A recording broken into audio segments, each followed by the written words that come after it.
Hello everyone, very good morning. Am I audible? Yes, sir. Good morning, sir. Okay, good morning. Good morning. So, any doubt in the previous lecture? Anyone has any doubt? Please let me know. किसी को doubt है तो please let no. देखिए, this is the most typical thing in the polity, है ना। जो भी अपन पढ़ रहे हैं ना, वो सबसे ज्यादा टिपिकल थिंग होती है पॉलिटी के अंदर, जिसके अंदर ये समझना कि ब्रिटिशर्स आखिर किस तरह का एडमिनिस्ट्रेशन एस्टेब्लिश कर रहे थे। इंडियन काउंसिल एक्ट के पीछे क्या क्या रीजन है, इसके अंदर they are required a great research work. ठीक है, इसके बाद जो चीजें होंगी बहुत इजी हो जाएंगी as compare to this one. ठीक है, तो अपन सबसे हार्ड सबसे पहले पढ़ रहे हैं, राइट। उसके बाद तो क्या है, उसके बाद तो हमारा कॉन्स्टिट्यूशन बनना है। कॉन्स्टिट्यूशन बनने के बाद क्या है, चीजें बहुत आसान है। जो कॉन्स्टिट्यूशन में रखना है, लिखा हुआ है, वो मेरे को आपको पढ़ाना है। तो सुप्रीम कोर्ट का इंटरप्रिटेशन होगा, वो मेरे को आपको पढ़ाना है। तब पॉलिटी सिंपल हो जाती है। This is the most typical part of the polity. जैसा, और इसको प्रिपेयर करने के लिए भी मैंने भी जब इसको प्रिपेयर करा था बच्चों को पढ़ाने के लिए, ठीक है, 8-9 साल पहले, तो मुझे भी बहुत टाइम लगा था बच्चों इसके अंदर। तो this is the most typical part, और मोस्ट टिपिकल पार्ट को अपन पढ़ने वाले हैं। बस 1-2 दिन का क्लास और है, वो अपना कंप्लीट हो जाएगा, फिर अपन मेकिंग ऑफ कॉन्स्टिट्यूशन पे शिफ्ट हो जाएंगे, राइट। सो 1861 का काउंसिल एक्ट अपन ने पढ़ा था अभी पिछली बार, और 1861 के काउंसिल एक्ट के अंदर हमने कहा था कि देखिए, बैकग्राउंड अगर हम देखें तो 1857 की क्रांति हो चुकी थी, और उनके दिमाग में ऐसा था कि भाई इंडियंस का पार्टिसिपेशन ज्यादा करना चाहिए। ठीक है, और फिर कुछ कुछ चीजें थी, जैसे डिसेंट्रलाइजेशन वाला कॉन्सेप्ट इसके अंदर लेकर आए। ठीक है, क्योंकि सेंट्रलाइजेशन बहुत ज्यादा हो गया था, कि बॉम्बे और मद्रास वाले बोल रहे थे भाई साहब हमको तो कुछ आप करने ही नहीं देते। ठीक है, इस तरह का चीज हो गया था। फिर अपन देखा था गवर्नर जनरल की एग्जीक्यूटिव काउंसिल जो थी वो ओवरबर्डन हो गई थी, बहुत सारा वर्क था उसके पास, जो अपन को उसको हटाना दो। तो इस तरह से हमने प्रोविजन समझे, और प्रोविजन समझने के अंदर हमने लंदन में, तानिया लंदन में थी। ठीक है, आप लोगों को इसका बहुत ज्यादा क्रेज है ना, कि सही इंडियन में रहता था कि लंदन में रहता था। सब स्टूडेंट्स को इसमें थोड़ा सा रहता है ना। तो लंदन के अंदर सेक्रेटरी ऑफ स्टेट, और वो वहां पर बैठ के करता था। यहाँ पे गवर्नर जनरल और उसकी एग्जीक्यूटिव काउंसिल होता था, राइट। तो 1861 के अंदर हमने ये देखा कि गवर्नर जनरल की जो काउंसिल थी, ठीक है, उसको हम देखेंगे, एक तो एग्जीक्यूटिव काउंसिल हो जाती है, और एक हो जाती है उसकी लेजिस्लेटिव काउंसिल। ठीक है, और लेजिस्लेटिव काउंसिल में एक नया टर्म मैंने ऐड करा था, नॉन ऑफिशियल मेंबर्स। ठीक है, नॉन ऑफिशियल मेंबर्स इसीलिए करा था क्योंकि बैकग्राउंड के अंदर जब हमने देखा था कि इंडियंस का पार्टिसिपेशन चाहिए, तो उसी के लिए अपन ने नॉन ऑफिशियल मेंबर को यहाँ पर इंट्रोड्यूस कराने की कोशिश करी। और फिर हमने कहा एग्जीक्यूटिव काउंसिल के अंदर फिफ्थ मेंबर आ जाता है यहाँ पर।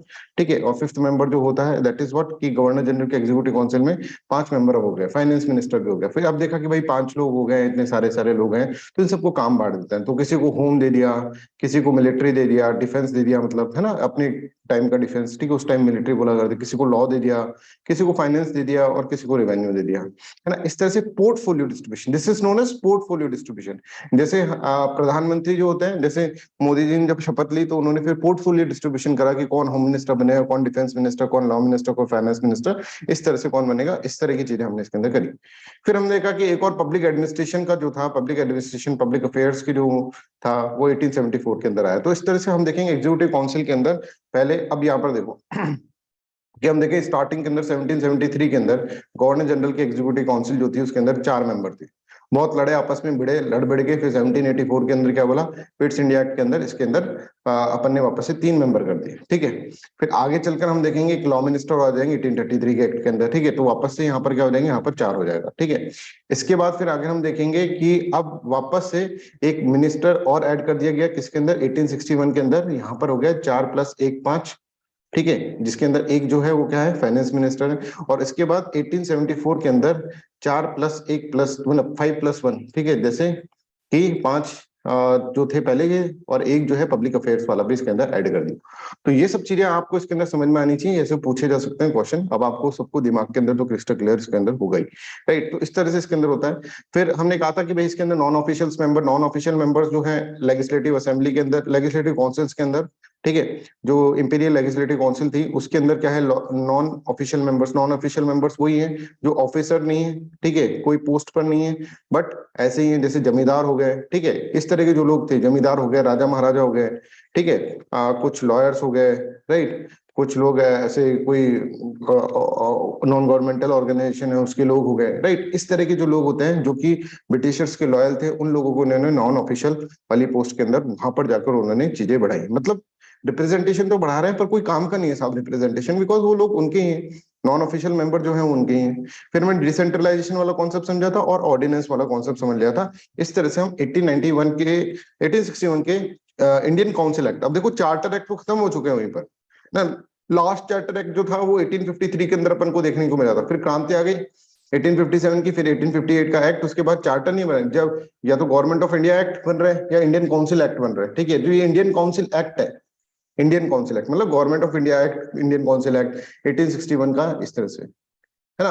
फिर अब इंडियन काउंसिल एक्ट 1892 का अब अपन को पढ़ना है, इंडियन काउंसिल एक्ट। फिर इंडियन काउंसिल एक्ट 1909 का हम पढ़ेंगे, फिर इंडियन काउंसिल एक्ट 1919 का पढ़ेंगे। अब इसमें कोई ऐसा नहीं कि हर 20 साल बाद करेंगे, नहीं, अपनी मर्जी से जब भी उनको रिफॉर्म्स चाहिए होंगे तो ये कर देंगे। अब 1861 के अंदर हमने कहा था, एक और चीज अपने देखी थी कि इंपीरियल लेजिस्लेटिव काउंसिल जो थी ना, है ना, लेजिस्लेटिव काउंसिल, इसमें ज्यादा इसको पावर दी नहीं गई थी, ऑलमोस्ट नो पावर थी। यहाँ पे इनसे बजट भी डिस्कस नहीं करवाया जाता था, कि बजट भी इसने इन्होंने करा और इन्होंने पास कर दिया, ठीक है। तो इतनी पावर भी नहीं थी, मतलब बहुत कम पावर दे रही है इंपीरियल लेजिस्लेटिव काउंसिल को, समझ में आ रहा है। और इंपीरियल लेजिस्लेटिव काउंसिल को इतना कम पावर दिया जाएगा, ठीक है, कुछ भी करने का इनको अधिकार नहीं था, है ना। कोई भी लॉ और सब कुछ गवर्नमेंट की एग्जीक्यूटिव काउंसिल ही करती थी, गवर्नर की। तो executive council was main at that time. और मैंने आपको बताया था यहाँ पे लेजिस्लेचर को वीक करने का ये मकसद था कि लेजिस्लेचर एग्जीक्यूटिव के ऊपर क्या करने लग जाए, चेक एंड बैलेंसेस क्रिएट ना करने लग जाए। इसलिए क्योंकि एग्जीक्यूटिव जो होता है हमेशा लेजिस्लेचर के ऊपर डिपेंडेंट है, मतलब लेजिस्लेचर के लिए रिस्पॉन्सिबल है। तो लेजिस्लेचर को वीक रखें जिससे एग्जीक्यूटिव फ्रीली अपना काम कर सके, जिससे गवर्नर जनरल उसके एग्जीक्यूटिव काउंसिल फ्री में कुछ भी कर सकते, मतलब फ्रीली कुछ भी कर सके, इंडिपेंडेंट, उसके ऊपर लेजिस्लेचर का दबाव नहीं होना चाहिए। आज हमारे कॉन्स्टिट्यूशन में हम देखेंगे तो executives are responsible for legislature. Legislature जब चाहे नो कॉन्फिडेंस मोशन पास हो, पढ़ेंगे अपन, है ना, पूरा पूरा एक ये लाइन है, executives are responsible for legislature, ठीक है। ये जो लाइन है that is very very important, most important line in the constitution. इसको हम जब हम पढ़ेंगे कॉन्स्टिट्यूशन को भी डिटेल के अंदर, तब हम इसके अंदर समझेंगे, ठीक है। अब जो हम समझने आ रहे हैं that is what Indian council act 1892। Indian council act 1892 से पहले एक बड़ा काम हो गया था भारत की पॉलिटिक्स के अंदर, ठीक है। क्या हो गया थी, 1885 के अंदर एक ऑर्गेनाइजेशन बन गई थी जिसको हम बोलते हैं इंडियन नेशनल कांग्रेस। और इस ऑर्गेनाइजेशन का फ्रीडम स्ट्रगल के अंदर बहुत इंपॉर्टेंट रोल है, ठीक है। और इंडियन नेशनल कांग्रेस जब बनती है उसके बाद से फ्रीडम स्ट्रगल पूरा इंडियन नेशनल कांग्रेस के ऊपर ही सर्किल हो जाता है, ठीक है। फिर इसके बाद इंडियन नेशनल कांग्रेस जो होती है पहले मॉडरेट फेस में होती है, आपको याद होगा। फिर एक्सट्रीमिस्ट फेस आता है थोड़ा सा इसके अंदर, फिर एक्सट्रीमिस्ट को निकाल देते हैं, फिर गांधी आ जाते हैं, गांधी मॉडरेट मॉडरेट एक्सट्रीमिस्ट को थोड़ा कंबाइन कर देते हैं, ठीक है, इस तरह से करने लग जाता है। तो ये सब चीजें इवोल्यूशन हम पढ़ेंगे उसके अंदर, कब, हिस्ट्री के अंदर। बट अभी यहाँ पर देखें कि 1891 एक्ट 92 एक्ट के, इंडियन काउंसिल एक्ट 1892 के पढ़ने से पहले हमको ये ध्यान में रखना चाहिए कि ऑल इंडिया ऑर्गेनाइजेशन बन गई है, जो कि एक तरह से क्या है, प्रेशर ग्रुप है ब्रिटिशर्स के लिए, है ना। ब्रिटिशर्स के ऊपर प्रेशर ग्रुप है कि भाई तुम ये करो, तुम वो करो, इस तरह से ही बोलेंगे। तो आप ये देखेंगे 1892 का एक्ट पढ़ने से पहले तुम्हें ये समझ में आना चाहिए कि एक ऐसी ऑर्गेनाइजेशन बन गई है जो प्रेशराइज कर रही है ब्रिटिशर्स को कि रिफॉर्म्स लेकर आओ। रिफॉर्म्स कैसे लेकर आओ, कि देखो सबसे पहले हम देखते हैं रिफॉर्म्स किस किस के अंदर बात करेगी। सबसे टेक्निकल चीज जो है रिफॉर्म्स की वो है गवर्नर जनरल जो है, इसका executive council is very very powerful, governor general की एग्जीक्यूटिव काउंसिल। अच्छा, अब कितने मेंबर्स हो गए इसमें, एक गवर्नर जनरल और 6 मेंबर्स। ये जो है बड़ा ही डेंजरस आदमी हो गए गवर्नर जनरल की एग्जीक्यूटिव काउंसिल, है ना। इसी के साथ इंपीरियल लेजिस्लेटिव काउंसिल जो है इसके पास कुछ अधिकार ही नहीं है। तो पहला पॉइंट ये जो इंडियन नेशनल कांग्रेस उठाएगी कि लेजिस्लेटिव काउंसिल है ना, इसको क्या करो, इसको तुम ज्यादा पावर दो, इसके अंदर रिफॉर्म्स लेकर आओ, लेजिस्लेटिव काउंसिल के अंदर रिफॉर्म्स लेकर आओ। और लेजिस्लेटिव काउंसिल के अंदर अगर रिफॉर्म लाओगे तो फिर एग्जीक्यूटिव जो होंगे वो रेस्पॉन्सिबल हो जाएंगे लेजिस्लेचर के लिए। तो हम यहां पर अड़ गए। 1885 के अंदर इंडियन नेशनल कांग्रेस बनी और इंडियन नेशनल कांग्रेस इस बात के ऊपर कहेगी कि हमारी मांगे पूरी करो। इंडियन लेजिस्लेटिव काउंसिल जो है, ठीक है, इंपीरियल लेजिस्लेटिव काउंसिल जो है, उसके अंदर हमें क्या चाहिए, हमें रिफॉर्म्स चाहिए। सबसे पहले ये बात करें। दूसरी बात हमने ऐसा करा कि भाई तुम यहाँ पे जो लोगों को बिठाते हो, है ना, जो नॉन ऑफिशियल मेंबर्स को बिठाते हो, है ना, इनको क्या कर रहे हैं, इनको हम कैसे बैठा रहे हैं, कोई इलेक्शन हो रहा है इसके लिए, नहीं, कोई इलेक्शन हो रहा है, नहीं। इसको गवर्नर जनरल को जिसको मर्जी आता है वो बिठा देता है, राजा महाराजा को बिठा देगा। पिछली बार मैंने आपको बताया था, ठीक है, कि इंपीरियल लेजिस्लेटिव काउंसिल के अंदर जो नॉन ऑफिशियल मेंबर बड़े, एक राजा ऑफ बनारस बैठे, एक महाराजा ऑफ पटियाला बैठे और एक सर दिनकर राव बैठे। तीनों के तीनों बिल्कुल चापलूस। दिनकर राव को तो उन्होंने सर की उपाधि दे रखी है ब्रिटिशर्स ने, तो वो तो वैसे ही चापलूस। राजा ऑफ बनारस, महाराजा ऑफ पटियाला, ये सब चापलूस लोग बैठे वहां पर। तो नॉमिनेट करके तुम इंपीरियल लेजिस्लेटिव काउंसिल के अंदर नॉमिनेट करके तुम क्या कर रहे हो, नॉन ऑफिशियल मेंबर डाल रहे हो, और ऑफिशियल मेंबर को भी नॉमिनेट करके ही डाल रहे हो कि आपकी गवर्नमेंट में कोई ऑफिसर है उसको डाल दिया तुमने नॉमिनेट करके। भाई एक्चुअल में क्या होना चाहिए, इलेक्शन होना चाहिए। तो यहाँ पे इंडियन नेशनल कांग्रेस ये डिमांड भी उठा रही है कि तुम्हारी जो इंपीरियल लेजिस्लेटिव काउंसिल है साहब, उसके अंदर जो नॉन ऑफिशियल मेंबर डाल रहे हो साहब, उसके अंदर ये नॉन ऑफिशियल मेंबर जो है और ऑफिशियल मेंबर जो है उनको इलेक्शन के थ्रू डालो ना आप। यहाँ पे क्या इलेक्शन कराओ, कराओ डेमोक्रेसी, डांस ऑफ डेमोक्रेसी, ठीक है। और फिर क्या इलेक्शन कराकर आप क्या करो, यहाँ पर लोगों को बिठाओ, तुम्हारी मर्जी आती है जिसको तुम नॉमिनेट करके बिठाए। तो वैसे इसको एक तो पहली बार तो इसके अंदर पावर ही नहीं है, ठीक है, इसका ये पावरलेस है, इसके अंदर पावर डालो भाई पहले। अच्छा पावर डाल दी, फिर भी अगर मान लीजिए इनके ही लोग बैठे रहे तो फिर कोई मतलब नहीं है, तो यहाँ पे इलेक्शन का चीज कराओ, इस तरह से बोलेंगे। फिर तीसरी चीज बोली कि भाई इसका जो बजट पास होता है वो बजट कौन बनाता है, बजट कौन बनाता है हमारे यहाँ पे, फाइनेंस मिनिस्टर। तो गवर्नमेंट उस वक्त एग्जीक्यूटिव मतलब फाइनेंस मिनिस्टर मतलब एग्जीक्यूटिव, तो बजट ये बनाता है, यही बनाता है, यही पास बनाता है, मतलब यही जोक मार रहा है, यही ताली बजा रहा है, सब कुछ यही कर रहा है। इंपीरियल लेजिस्लेटिव असेंबली को तो बजट के अंदर क्या है, बजट के अंदर बोलने भी नहीं दिया जा रहा है। तो कम से कम साहब तुम वोटिंग नहीं करवाने दो हमको बजट के ऊपर, तो कम से कम डिस्कशन तो करा लेने दो। इंडियन नेशनल कांग्रेस की डिमांड ये रहेगी। अब देखो ये इंडियन नेशनल कांग्रेस की डिमांड जब तक समझ में आएंगी जब तक तुमने प्रीवियस लेक्चर्स नहीं देखे, ठीक है, जब तक तुम्हारे प्रीवियस लेक्चर का दिमाग के अंदर कॉन्सेप्ट बना नहीं है, और जिसको बना हुआ है उसको एकदम से समझ में आ गई कि साहब यहाँ तक हम जब पहुंचे है ना, तो इसलिए इवोल्यूशन के थ्रू पढ़ोगे, एक भी क्लास मिस हो जाएगी ना तो कहीं ना कहीं चले जाओगे, आउट ऑफ सीन हो जाएगा फिर, ठीक है। तो हम ये समझ रहे हैं कि साहब देखिए इंडियन नेशनल कांग्रेस जो है क्या डिमांड उठा रही है कि गवर्नर जनरल है, गवर्नर जनरल ऑफ इंडिया, इसकी दो चीजें, एक तो एग्जीक्यूटिव काउंसिल, एग्जीक्यूटिव काउंसिल में रिफॉर्म चाहिए क्या? अरे नहीं साहब, सर ये तो वैसे ही इतनी पावरफुल है, इसके अंदर क्या रिफॉर्म चाहिए, इसके अंदर गवर्नर जनरल है और 6 मेंबर्स हैं, ठीक है, मैंने आपको बताया पोर्टफोलियो सबको डिवाइड कर रखा है सब। इसके पास इतनी पावर है कि बस क्या बताएं सर कितनी पावर है इसके पास। 1891 का टाइम चल रहा है, 92 का। जो पावर नहीं, जो पावरलेस है वो है व्हाट, इंपीरियल लेजिस्लेटिव काउंसिल। इसके अंदर ये बंदे भी बैठे हुए हैं, प्लस हमने देखा था ऑफिशियल मेंबर्स भी बैठे हैं, नॉन ऑफिशियल मेंबर भी बैठे हैं। और ये लोग जो है अपॉइंट करे हुए हैं,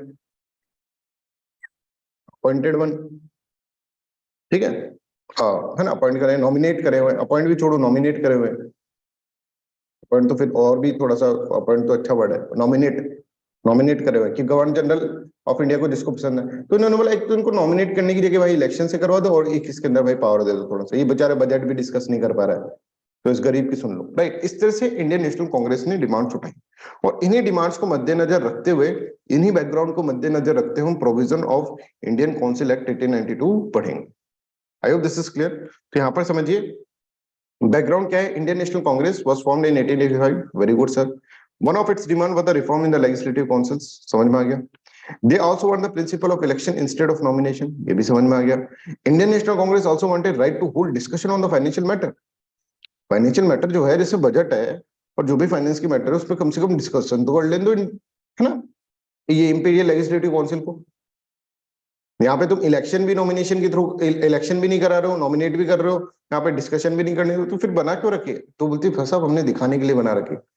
तो इंडियन नेशनल कांग्रेस कहेगी दिखावट के लिए नहीं बनाए, आप ज्यादा से ज्यादा इसके अंदर डालें। आई होप दिस इज क्लियर।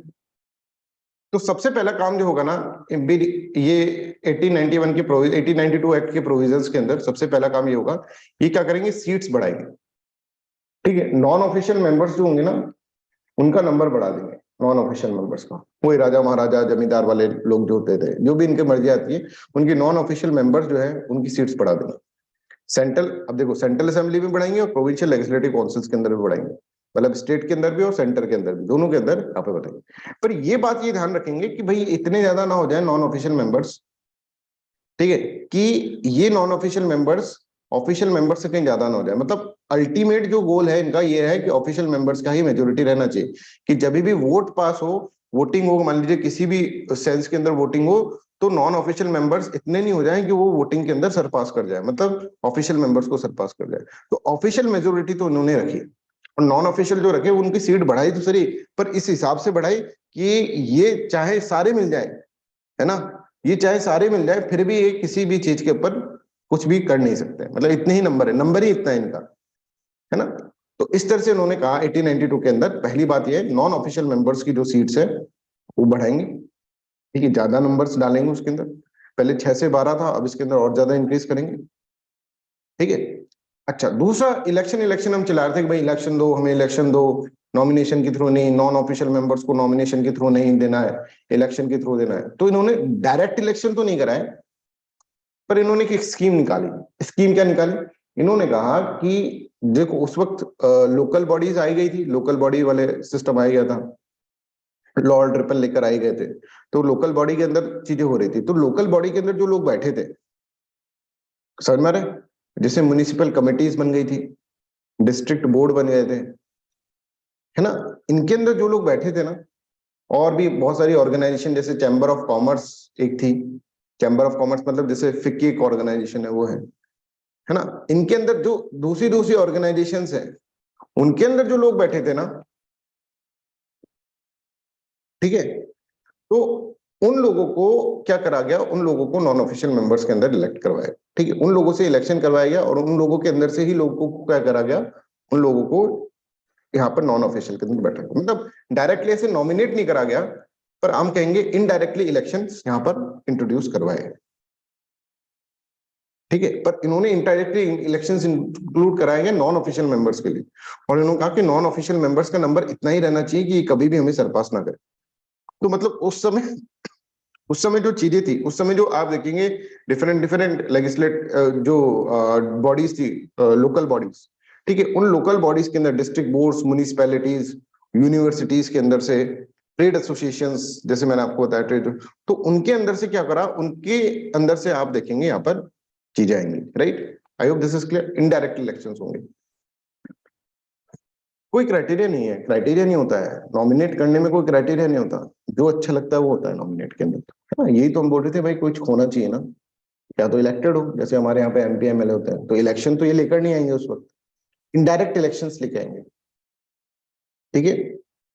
तो I hope this is clear. तो नॉमिनेशन कैसे होता है नॉन ऑफिशियल मेंबर्स का, अगर आप देखेंगे नॉमिनेशन जो होगा, अब यहाँ पर देखो एक एक करके पॉइंट पढ़ते हैं, पहले ये समझ लेते हैं अपन कि इंडियन नेशनल कांग्रेस के पॉइंट थे। पहला पॉइंट ये है, it increase the number of additional, मतलब non official members in the central and provincial legislative council, centre और provincial legislative council, but maintain the official majority in them. पर इनके अंदर ऑफिशियल मेजोरिटी, ऑफिशियल वाली majority जो है central legislative assembly के अंदर भी और प्रोविंशियल लेजिस्लेटिव असेंबली के अंदर भी, दोनों के अंदर जो है इसके अंदर क्या है, ऑफिशियल मेजोरिटी रखा जाएगा, कि नॉन ऑफिशियल तो सिर्फ नंबर बढ़ाएं, पर ऐसा सिनेरियो बना के रखा जाएगा कि ऑफिशियल की थोड़ा और ज्यादा नंबर बढ़ा देंगे, तो इस तरह से इसके अंदर होगा। Point number 1, a few of this members could be direct. अब देखो कैसे होता है ये मैं आपको बताऊंगा। ऑफिशियल मेजोरिटी रिमेन, ये आपको इसके अंदर ध्यान रखना है, ऑफिशियल मेजोरिटी जो है वो रिमेन रहेगी, राइट। अब देखो, तो अब देखो कैसे होता था ये, अपन इसके अंदर पढ़ लेते हैं।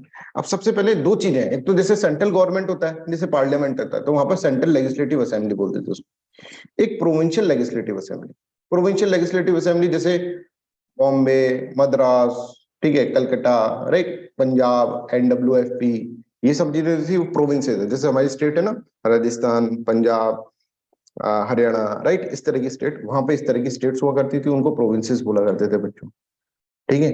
अब प्रोविंसेस के अंदर जो नॉन ऑफिशियल मेंबर्स होंगे लेजिस्लेटिव काउंसिल, प्रोविंसेस की भी लेजिस्लेटिव असेंबलीज होगी, है ना, और इसकी भी लेजिस्लेटिव असेंबली होगी सेंटर की। तो प्रोविंसेस के अंदर जो नॉन ऑफिशियल मेंबर होंगे उनको कैसे इलेक्ट करते थे, पॉइंट नंबर 1।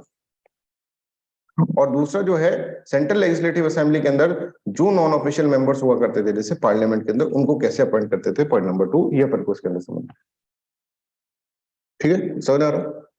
तो देखिए सेंट्रल लेजिस्लेटिव असेंबली की बात करेंगे, तो यहां पर किस तरह से नॉन ऑफिशियल मेंबर्स को यहां पर डाला जाता था। तो सबसे पहले हम ऐसे पढ़ते हैं इसके अंदर, nomination of non official member, central legislative assembly के अंदर नॉन ऑफिशियल मेंबर्स को कितना डालता, पहले देखें कितने थे, 6 ऑफिशियल मेंबर्स थे और 10 नॉन ऑफिशियल मेंबर्स थे, ठीक है। Legislative council members of legislative council Bengal, Bombay, Madras and NWFP की। 1 member was appointed on the recommendation of Calcutta chamber of commerce, ठीक है।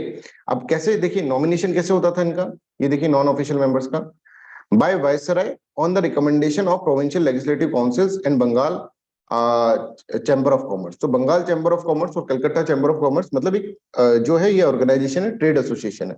तो इनकी रिकमेंडेशन से वायसराय जो है प्रोविंशियल लेजिस्लेटिव काउंसिल्स और बंगाल चैम्बर ऑफ कॉमर्स की रिकमेंडेशन से क्या करते थे, नॉमिनेट करते थे नॉन ऑफिशियल मेंबर को सेंट्रल लेजिस्लेटिव असेंबली के अंदर। पॉइंट नंबर 1 समझ में आ रहा है? अच्छा, अब प्रोविंशियल लेजिस्लेटिव असेंबली के अंदर, प्रोविंशियल लेजिस्लेटिव असेंबली के अंदर यहाँ पर गवर्नर जो होते थे, जैसे था governor of Bombay, governor of Madras, governor of Calcutta, governor of NWFP, ये जो लोग थे गवर्नर, ये करते थे on the recommendation of district board, municipalities, university, trade association, zamindar and chamber, इनके थ्रू करते थे, इनकी रिकमेंडेशंस पे करते थे। मतलब अब जो है 1861 में डायरेक्टली गवर्नर जनरल कर रहा था, ठीक है, सेंट्रल लेजिस्लेटिव असेंबली के अंदर, और प्रोविंशियल लेजिस्लेटिव गवर्नर डायरेक्टली करता था। पर अब यहां पे गवर्नर डायरेक्टली नहीं कर रहा है, यहां पे इनकी रिकमेंडेशन पे काम हो रहा है। समझ में आ रहा है? अब यहां पे governor general of India directly नहीं कर रहा है सेंट्रल लेजिस्लेटिव असेंबली के अंदर, अब किसकी रिकमेंडेशन में, लेजिस्लेटिव काउंसिल्स के अंदर और बंगाल चैम्बर ऑफ कॉमर्स की रिकमेंडेशंस के ऊपर काम हो रहा है। मतलब इलेक्शन अभी भी इंट्रोड्यूस नहीं करा गया, पर इनडायरेक्टली करा जा रहा है। पहले ये डायरेक्टली कर देता था भाई गवर्नर जनरल ऑफ, पहले ये समझो कि गवर्नर जनरल ऑफ इंडिया जो था, ठीक है, वो डायरेक्टली क्या करेगा, वो डायरेक्टली अपॉइंट करता था नॉन ऑफिशियल मेंबर। किसके अंदर करेगा ये करेगा सेंट्रल लेजिस्लेटिव असेंबली के अंदर, ठीक है ना, सेंट्रल पार्लियामेंट जिसको कहते हैं, राइट। ये पॉइंट समझ में आ रहा है? पहले 1861 के अंदर ऐसा था। और जो गवर्नर्स हुआ करते थे, गवर्नर्स ऑफ बॉम्बे, मद्रास, कलकत्ता, इनके जो गवर्नर्स हुआ करते थे, ठीक है, वो क्या करते थे, वो नॉन ऑफिशियल मेंबर्स को, ऑफिशियल मेंबर्स को क्या करते थे, वो कैसे करते थे, वो डायरेक्टली नॉन ऑफिशियल मेंबर्स को कर देते थे इलेक्ट, अपने हिसाब से अपॉइंट कर देते थे, ठीक है। अब क्या हो गया, अब गवर्नर जनरल ऑफ इंडिया जो सेंट्रल लेजिस्लेटिव असेंबली में नॉन ऑफिशियल मेंबर्स को डालेगा ना बच्चों, ठीक है, तो यहां पर अगर आप देखेंगे, यहां पर आप देखेंगे, यहां पर जो प्रोविंशियल लेजिस्लेटिव काउंसिल्स हैं, जैसे ये लोग बॉम्बे, मद्रास, इनकी रिकमेंडेशन पे डाला जाएगा, और एक है बंगाल चैम्बर ऑफ कॉमर्स, इनकी रिकमेंडेशन पे डाला जाएगा, ठीक है। वहीं ये जो लोग होगा, ये गवर्नर होगा, ये भी रिकमेंडेशन लेगा किसकी, ये इन सब की रिकमेंडेशन लेगा district board, municipalities, universities, trade association, zamindar and chamber. Is this clear? यहां तक सबको समझ में आ गया? ठीक है, तो ये नॉमिनेशन करा रहे हैं किसका, एडिशनल मेंबर्स जो उन्होंने ऐड करे उसके अंदर। तो हम कहेंगे कि भाई सर क्या हुआ, फिर डायरेक्ट इलेक्शन हुआ क्या? डायरेक्ट इलेक्शन तो नहीं है सर, इनडायरेक्ट इलेक्शन हुआ क्या? हाँ, इनडायरेक्ट इलेक्शन हम कह सकते हैं, पर इन्होंने जो टर्म यूज करी, इन्होंने कहा कि it is not indirect election, it is nomination, again nomination ही है, made on the recommendation of certain bodies, recommendation जो इस एक्ट के अंदर लिखा था, on recommendation of certain body. मतलब यहां पे भी हम नॉमिनेट ही कर रहे हैं, बाइंडिंग नहीं थी, बाइंडिंग नहीं थी, है ना, बाइंडिंग नहीं थी, बट उसके अंदर से ही करते थे जनरली, है ना, ऐसा एक प्रोविजन। तो nomination made on the recommendation of certain body, इस तरह से वर्ड, ये नॉमिनेशन वर्ड है ना, इसका मतलब बाइंडिंग नहीं है, ठीक है। आई hope this is clear.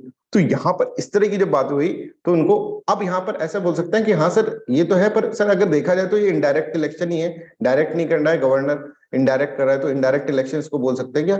Yes, we can say this is the indirect election. पर वहां पर कहीं पे भी इलेक्शन वर्ड का एक्ट के अंदर नामो निशानी नहीं था, हम कह सकते हैं इनडायरेक्ट इलेक्शन था, नो डाउट अबाउट दैट। और कभी एग्जाम के अंदर की फर्स्ट इनडायरेक्ट इलेक्शन कब इंट्रोड्यूस हुए, प्रोविंशियल लेजिस्लेटिव असेंबली और सेंट्रल लेजिस्लेटिव असेंबली के अंदर, तो तुम तब बात से बोलोगे सब 1892 के अंदर हुए, कोई बिना डाउट इनडायरेक्ट इलेक्शन,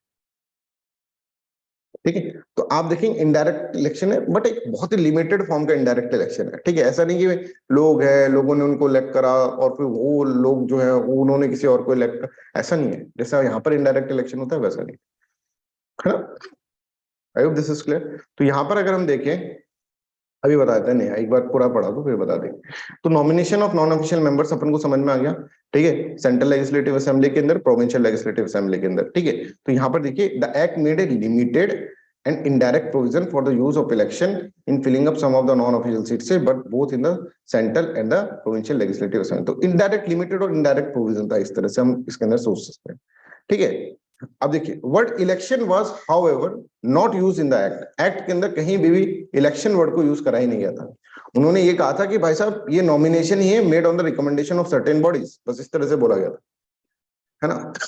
तो ये बिल्कुल क्लियर था कि भाई कहीं ज्यादा मत सोच जाना कि भाई बहुत ज्यादा हम प्रोवाइड कर रहे हैं, है ना, इस तरह के इसके अंदर बता। अब देखो क्या हुआ, सबसे पहला पॉइंट हमने क्या बोला, सबसे पहला पॉइंट हमने बोला 1861 से पहले का, है ना। अब ये समझ लो एक बार, थोड़ा सा टेक्निकल है ना, वापस समझा देते।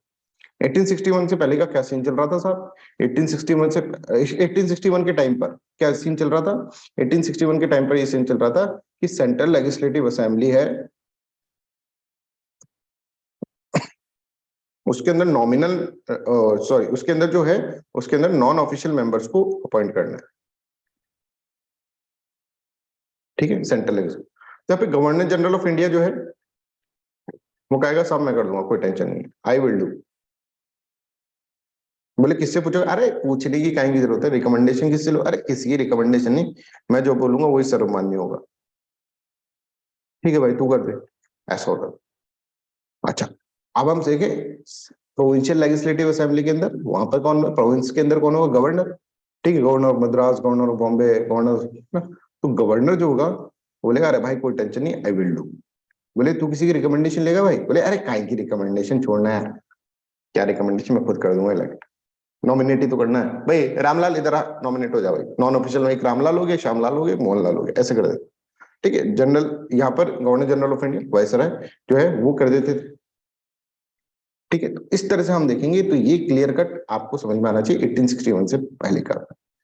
अब क्या होती है, इंडियन नेशनल कांग्रेस बनती है 1885 के अंदर और बोलती है हमारी मांगे पूरी करो, हमारी मांगे पूरी करो, ये नॉमिनेट नॉमिनेट करना बंद करो, कुछ कुछ इलेक्शंस लेकर आओ, डायरेक्ट इलेक्शन लेकर आओ, डायरेक्ट इलेक्शन लेकर। इतना माथा खा जाती है इनको, डायरेक्ट इलेक्शन तो नहीं लाते 1892 के अंदर, पर डायरेक्ट इलेक्शन नहीं लाते, पर इनडायरेक्ट इलेक्शन जरूर ले आते हैं।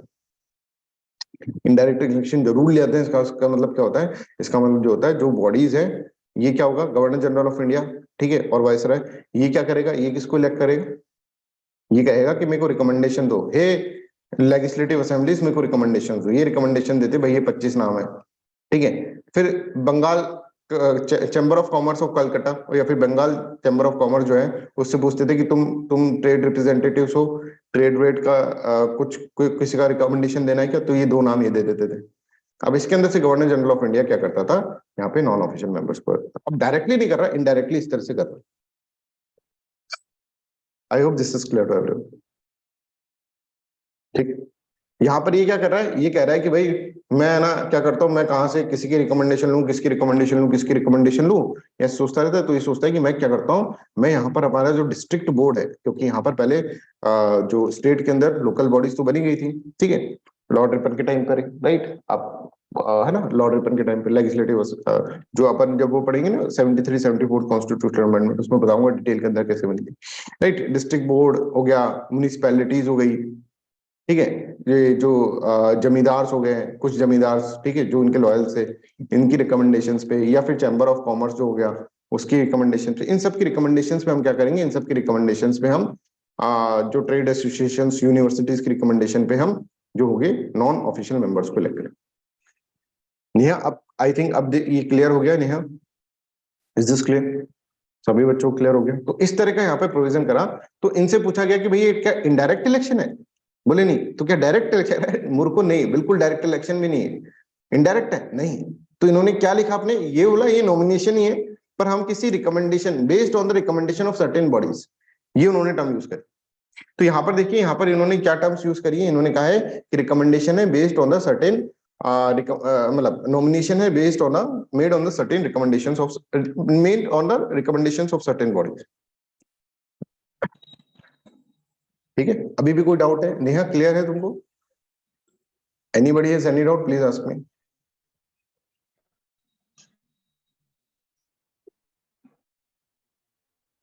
ठीक है, चलिए, तो अपन ने ये चीज पढ़ी। अब दूसरी चीज क्या थी सर? दूसरी चीज वो क्या बोल रहे थे? दूसरी चीज वो बोल रहे थे कि भाई हमको फाइनेंशियल स्टेटमेंट पे डिस्कशन करना है, we need discussion on the financial statement. तो इन्होंने कहा कि ठीक है चलो डिस्कशन तो तुमको अलाउ कर देते। कि मतलब क्या है, कैसे समझो, अब इसको थोड़ा समझ लेना है ना, कैसे डिस्कशन, कि जैसे यहाँ पे मान लो बजट का डिस्कशन हो रहा है, ये फाइनेंस मिनिस्टर खड़ा है इनका, गवर्नर जनरल के एग्जीक्यूटिव काउंसिल में जो फाइनेंस मिनिस्टर था वो खड़ा है, और ये बोल रहा है कि महोदय, सभापति महोदय, मैं क्या करना चाह रहा हूँ, मैं एक तरह से बजट पेश करना चाह रहा हूँ। ठीक है, अब इस तरह से इसके अंदर है। ठीक है यार, किसी का म्यूट ऑफ है प्लीज, नेहा का ही है। ठीक है, प्लीज ट्राई टू अंडरस्टैंड, ये सब चीजें आप देख लिया करें, है ना, बार बार में डिस्टरबेंस मेरे को पसंद नहीं है बिल्कुल। ठीक है, तो आप इतना लेवल तो रखें कि भाई म्यूट आपका ऑफ नहीं हो जाए। ठीक है, जब पूछना हो क्वेश्चन तभी आप करें।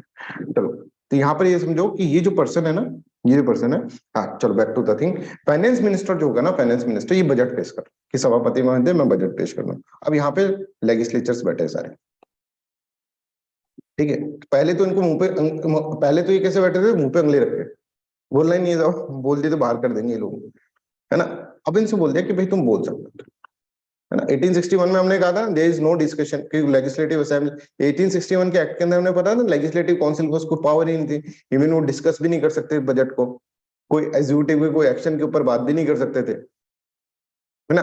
अब इनको बोला कि ठीक है तुम अपना मुंह खोलो, कोई दिक्कत नहीं है, आपको डिस्कशन चाहिए तो तुम लोगों का मुंह खोलो, मुंह पे से उंगली उठा लो। 1891 के अंदर, 1892 एक्ट के अंदर इस तरह से बोल रहे।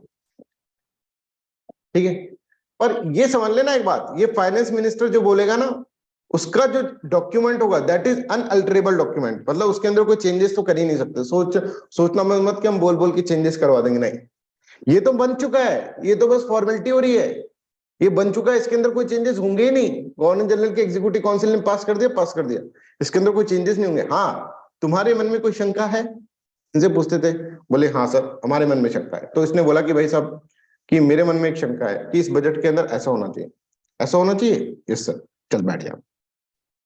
ठीक है, वो बोलेगा कि ऐसा होगा ना जी, हाँ देखेंगे हम, अब बैठ जाओ। अब दूसरा क्वेश्चन मत पूछ लेना, supplementary question was not allowed. समझ में आ रहा है?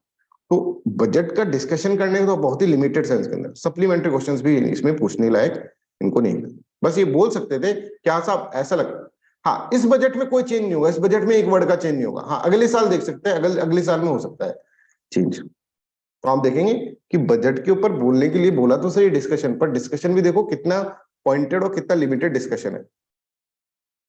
ठीक है, तो हम कहेंगे member will have right to discuss the budget, right to discuss the annual budget, members के पास right to discuss the annual budget था, बट क्या बोलोगे तुम, right to discuss annual budget था, बट सर इसके अंदर क्या था, इसके अंदर सप्लीमेंट्री क्वेश्चन कोई नहीं पूछ सकते थे, members were not allowed to ask the supplementary questions. मतलब सर एक क्वेश्चन पूछा बैठ गए, अच्छा सर हमारे क्वेश्चन पूछने से कोई इफेक्ट पड़ेगा क्या, इसका दिल पसीजेगा, ये क्या चेंज करेगा, नहीं ये डॉक्यूमेंट तो बन चुका है, ये डॉक्यूमेंट चेंज नहीं होगा। तो आपसे पूछा जाए 1892 के अंदर क्या सप्लीमेंट्री क्वेश्चन पूछने का अधिकार था प्रीलिम्स में से, तो नहीं पूछने का अधिकार था। क्या बजट को डिस्कस करने का अधिकार था, डिस्कस करने का अधिकार था। क्या बजट के डिस्कशन से चेंजेस हो सकते थे बजट में, नहीं हो सकते थे बजट में, ये तो भाई पहले ही बना के लाया, इसका सब कुछ फाइनल है। तो क्यों हो रहा था, फॉर्मेलिटी के लिए हो रहा था, फॉर्मेलिटी के लिए क्यों हो रहा था, क्योंकि वो कान खाए जा रहे थे 1885 के अंदर कि हमको राइट टू डिस्कस तो दो, राइट टू डिस्कस, बोलो ले लो, क्या कर लोगे, क्या उखाड़ लोगे राइट टू डिस्कस लेकर, ये तो अनअल्टरेबल डॉक्यूमेंट है। तो इतना चीजें तो आपको समझ में आना चाहिए। आप ऐसे कह दें अगर आपने सिर्फ ये पढ़ रखा हो राइट टू डिस्कस था, तो उसके बाद भी आपको डिस्कशन किस लेवल का था ये आपसे पूछ लेगा यूपीएससी। यूपीएससी बड़ा स्मार्ट है, वो उसने भी, यूपीएससी वाले ने भी लक्ष्मीकांत को देख लिया होगा एक बार, तो बच्चे इसमें से पढ़ते हैं, तो भैया इसमें से तो अब नहीं पूछना है, इसके थोड़ा आगे बढ़ते हैं, है ना। आप देखें कंसेप्चुअल पूछेंगे, कंसेप्चुअल कंसेप्चुअल किसी बुक के अंदर नहीं होता है, कॉन्सेप्ट जो होता है किसी बुक के अंदर आपको मिल ही नहीं सकते। ठीक है, वो देखे वो कहेगा कि इक्वलिटी, अब इक्वलिटी कितने प्रकार की होती है, नेगेटिव पॉजिटिव इक्वलिटी, वो थोड़ा ना डिस्कस कर लेगा, भाई बुक लिखनी है 300 पन्नों की, ग्रंथ थोड़े ना लिखना है, समझ में आ रहा है। तो सब कुछ बता दे तुमको बुक के अंदर, तो ऐसा तो नहीं हो सकता। वो तुमको एक डायमेंशन देती है बुक की, भाई ये चीजें है ना, इन चीजों पे तुम रिसर्च करके तुम पढ़ लेना। बोलो हम क्या सोचते हैं, हम सोचते हैं बुक है ना इसको ही पढ़ लेते हैं, हम बोलते हैं Laxmikanth is bible of Indian polity. आजकल बाइबल कहाँ है, आजकल ये देखो आजकल के जो क्वेश्चंस आते हैं उसमें बाइबल कहाँ चली गई, तो समझो, क्योंकि बुक को लिमिटेड वर्ड्स के अंदर लिखना है, लिमिटेड पेजेस में लिखना है, तो तुम इतनी मोटी बुक तो तुम खरीदोगे नहीं, फिर उसका पूरा पर्पस ही खत्म हो गया। थोड़ा अट्रैक्टिव बनाना है बुक को, फॉन्ट साइज अच्छा लिखना है उसके अंदर, तो उसमें कितनी ही चीजें लिख पाएंगे आप, सोच कर देखो बुक के अंदर।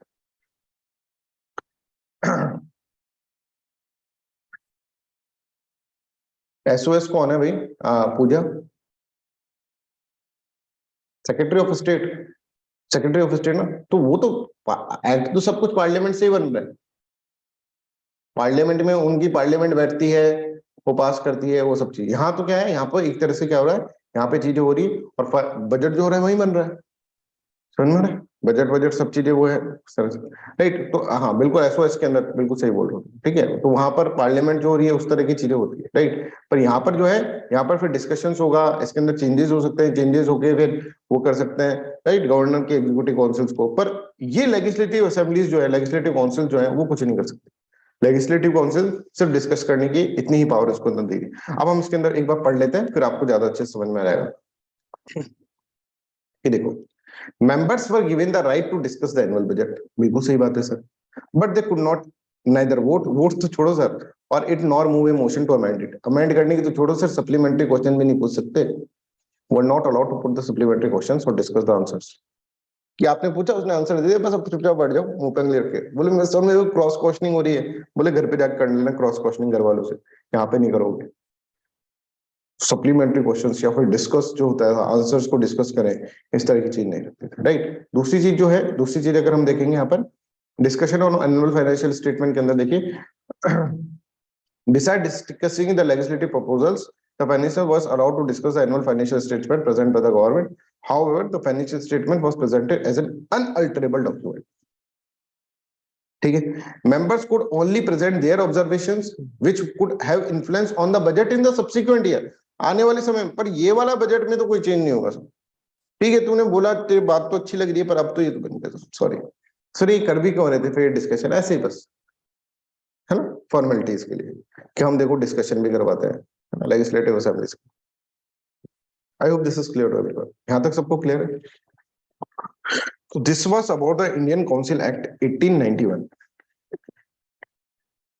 1891 अभी इंडियन काउंसिल एक्ट 1891 चलता रहा और भारत की पॉलिटिक्स के अंदर बहुत ज्यादा चेंजेस आते रहे। ठीक है, इंडियन नेशनल कांग्रेस जो 1885 के अंदर बना था, वो थोड़ा सा ज्यादा एग्रेसिव हो गया। ठीक है, 1905 के आते आते स्वदेशी मूवमेंट इस तरह से स्टार्ट हो गया और फिर एक 1909 के अंदर इंडियन काउंसिल एक्ट आएगा।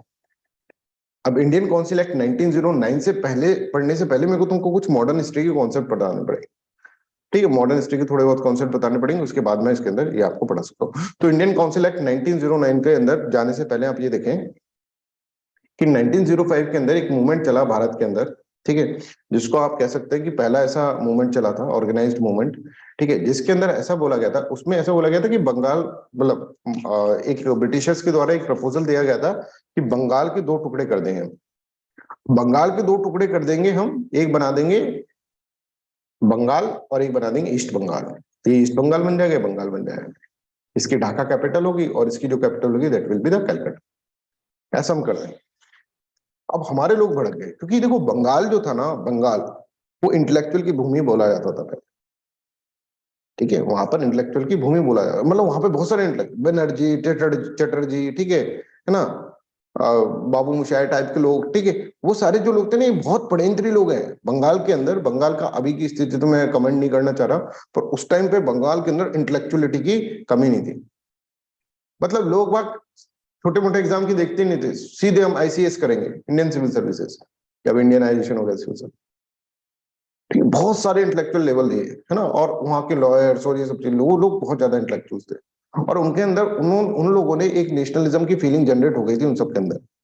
और वो कॉमन जो जनरल लोग थे, ठीक है, जो इतने ज्यादा इंटेलेक्चुअल लेवल में ज्यादा, कि उन लोगों के अंदर क्या करते हैं, उन लोगों के अंदर अवेयरनेस फैलाए जा रहे थे। तो ब्रिटिशर्स ने सोचा भाई इसको है ना बर्बाद करने की जरूरत आने पड़ी है, इसको दो भागों में डिवाइड कर देंगे। ठीक है, और ब्रिटिशर्स ने बोला हमारी डिवाइड एंड रूल पॉलिसी कब काम आएगी, चलो हम इसको डिवाइड कर देते हैं।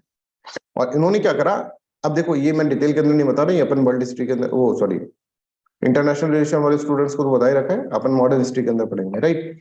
तो यहाँ पर क्या हुआ, यहाँ पर इस तरह से डिवीजन जो करा ना, that is on the basis of linguistic, language के बेसिस पे करा गया डिवीजन। यहाँ पे लैंग्वेज के बेसिस पे डिवीजन करा और यहाँ पे रिलीजन के बेसिस पे करा गया डिवीजन। ठीक है, हिंदू मुस्लिम वाले रिलीजन को बेसिस पे, और यहाँ पे हिंदी, उड़िया और बंगाली, इन 3 लैंग्वेज की।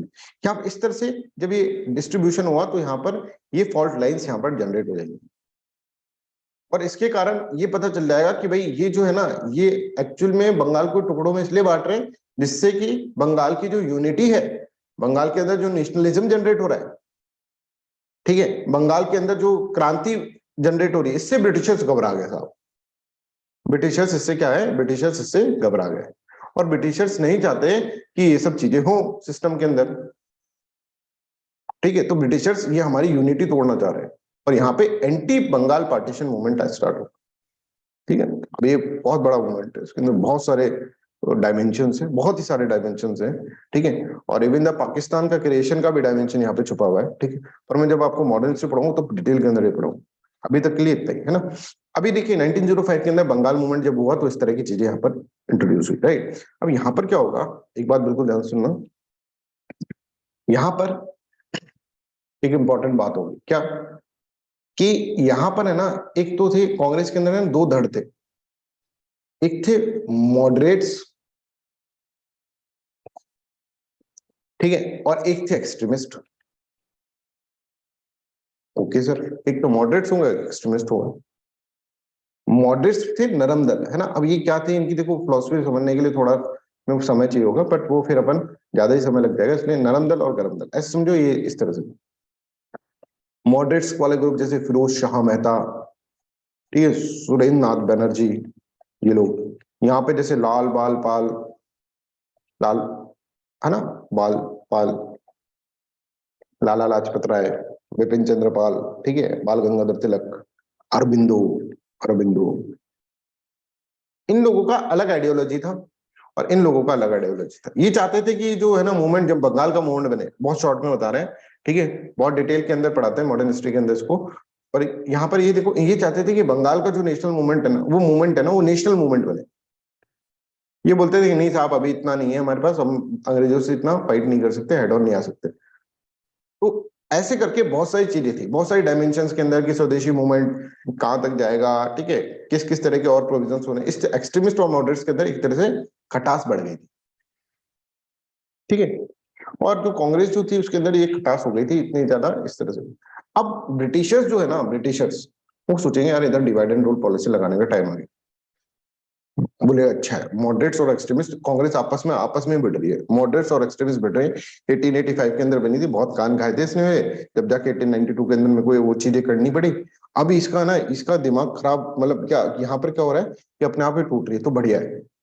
अब क्या होता है कि 1907 के अंदर, इन्हीं बातों के ऊपर 1907 के अंदर सूरत में एक, क्या होता है, सूरत के अंदर इनकी एनुअल मीटिंग होती है। एनुअल मीटिंग होती थी, लास्ट के 3 दिन मिलते थे, 29, 30 और 31 दिसंबर को, फिर न्यू ईयर बनाते थे सब मिलकर, ठीक है। तो सूरत के अंदर ही मिले।